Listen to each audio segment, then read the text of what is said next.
The numbers didn't look good for Aleli. If you fall and break a hip, 50% of people over the age of 65 are dead in 6 months. Those were the odds she was facing. The problem is she hasn't done any form of exercise for decades. She was also terrified of going to the gym. That is until she did this one exercise that changed everything. She lost 25 pounds of fat in just 6 months and massively improved her health and quality of life.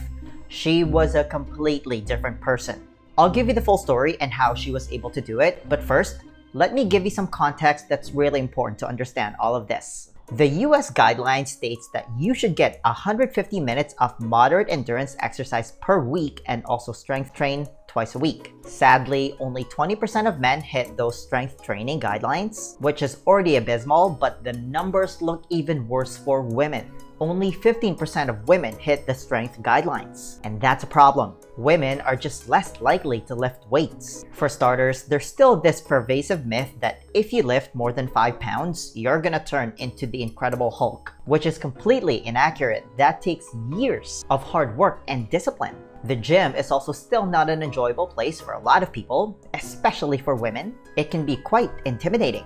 Lack of time is also a big issue.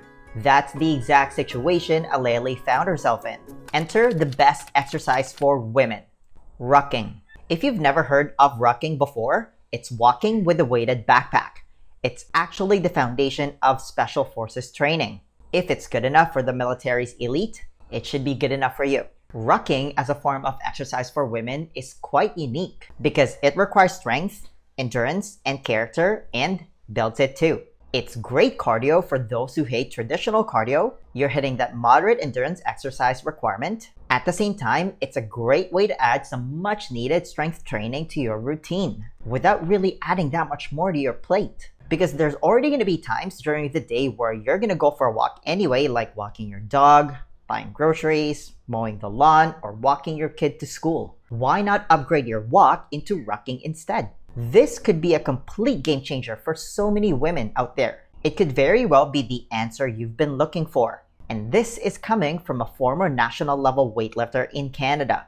I'm telling you, you don't ever have to go to the gym to lose weight and get fit. If you want to, great, but it's not a prerequisite to achieve your fitness goals. I'm really all about giving everyone, especially women, a fighting chance by removing as many barriers as possible. So that's reason number 1 why you should start rucking. It's a great way to add some much needed strength training to your daily routine. Reason number 2, and this one is extremely important for longevity, rucking is uniquely good at improving bone density.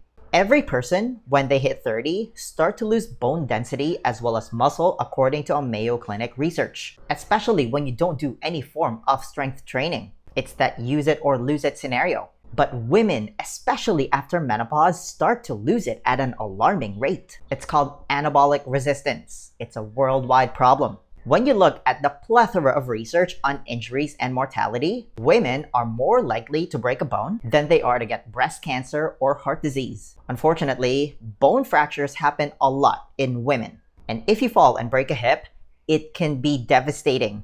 50% of women over the age of 65, if they fall and break a hip, they're dead in 6 months. That is something that does not get talked about enough. I saw it firsthand with my late grandma. Just like most baby boomers, she didn't do any form of strength training her entire life. She was weak and frail. Notice how most elderly women literally shrink as they age. And then one day, my grandma fell and broke her hip, which could have been avoided if she had muscle and stronger bones. She underwent successful hip replacement surgery, but within 6 months, she passed away. Just think about your own parents or grandparents right now. That was the turning point for Aleli. She did not want to be part of that statistic. And what a lot of research shows is just the act of moving weight on your body, which is what rucking is the best way to prevent bone loss and even improve bone density. It's that effective.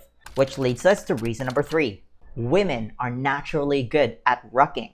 That's right, way better than the average man. If you look at anthropology, women actually evolved to carry more weight than men for their body weight. And it makes sense. If you look at some of the last remaining hunter-gatherers, like the Hadza in Tanzania, when the men hunt, a lot of it is just walking around being unsuccessful. If they manage to catch something, they ruck it back and share it with the tribe. But women are actively rucking all day gathering berries. Women basically evolved to walk long distances carrying a bunch of weight while carrying babies. They're literally rucking all day. Unfortunately, in our ultra-convenient and modern ways, rucking has become a forgotten thing. Again, women tend to lose muscle more than men because of anabolic resistance. Part of it is that strength training component. The other part is protein consumption. The average woman only consumes 70 grams of protein per day, which is abysmal. If that's you, you'd have to consume at least 1.5 or even twice that amount just to maintain your muscle. And here's the kicker.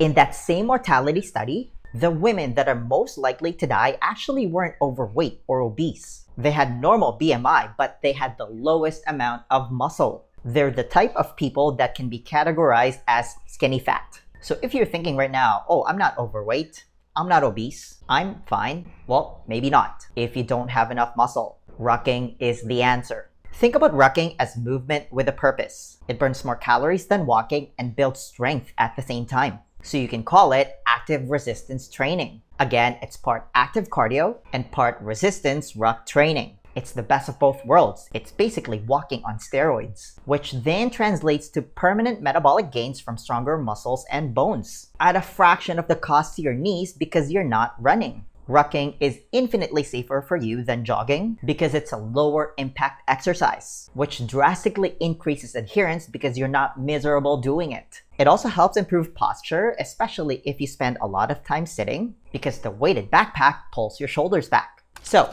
how do you get started?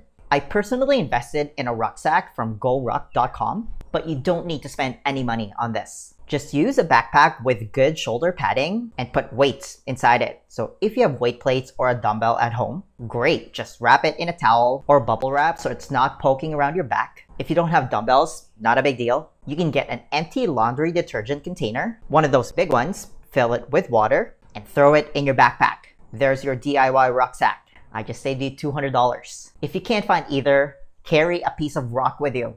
Get creative. Now, how much weight should you carry?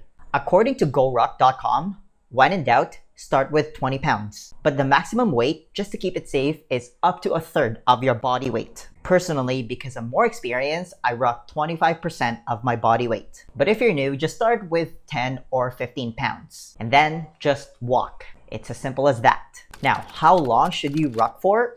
As long as you want. It's kind of hard to overdo it. But a good number to aim for is 8,200 steps a day minimum. That's about 45 to 60 minutes of purposeful rucking. You can break it up into 3 separate walks. Go for a ruck after every meal, because a 15-minute walk after a meal has been shown to cut the blood sugar and insulin response from your meal by half, because muscle is the biggest sink for glucose, and you're using it when you move, when you go for a walk. And the faster you can regulate blood glucose and insulin, the faster you're going to lose weight and improve your health. 8,200 daily steps is also a magical number because it's associated with a lower risk of high blood pressure, obesity, and diabetes. It also lowers your risk for sleep apnea, depression, and acid reflux. And need I remind you that walking is free. Rucking is free because again, there's already going to be times where you're going to walk like walking your dog. Put on your rucksack while you're doing it. You can seamlessly integrate this into your routine. Carrying your kid is a form of rucking. In fact, it's the original form of rucking. You can schedule rucking dates. Take the stairs instead of the elevator. Given the choice, only 2% of people willingly take the stairs instead of the escalator or elevator. Be a 2%er. For most people, most of the time, rucking add up over the course of the day to a greater calorie burn and greater stimulus than a formal workout. Because a lot of people think about exercise as this thing they do for 30 to 60 minutes, but then you're sedentary for the rest of your waking hours. And that's the wrong way to think about it because the average person only works out twice a week and doesn't even do strength training. And then 99% of the rest of their waking hours throughout the week, they're completely sedentary. So you're gonna get so much more benefits if you integrate rucking as part of your daily routine because you get out of these prolonged periods of stillness. That's what's gonna add up to big changes over time. And after 6 months of consistent rucking in combination with a proper diet, Aleli, who also happens to be my mom, lost 25 pounds of fat without going to the gym. She started fitting better in her clothes. She started to feel more confident. She had more energy to do fun activities. She feels better now than she ever did in her 40s and 50s. Talk about turning back the clock. Exercise really is the fountain of youth. That's why it's not always about the weight you lose, it's about the life you gain. And if you want to learn how to construct a proper diet and put this all together, you can book a free consultation to join the Fat Loss Accelerator VIP, which is the exact same program that Aleli did, by clicking the link in the description and comments below. Now, if you enjoyed this video, then you don't want to ignore this one. I'll see you there.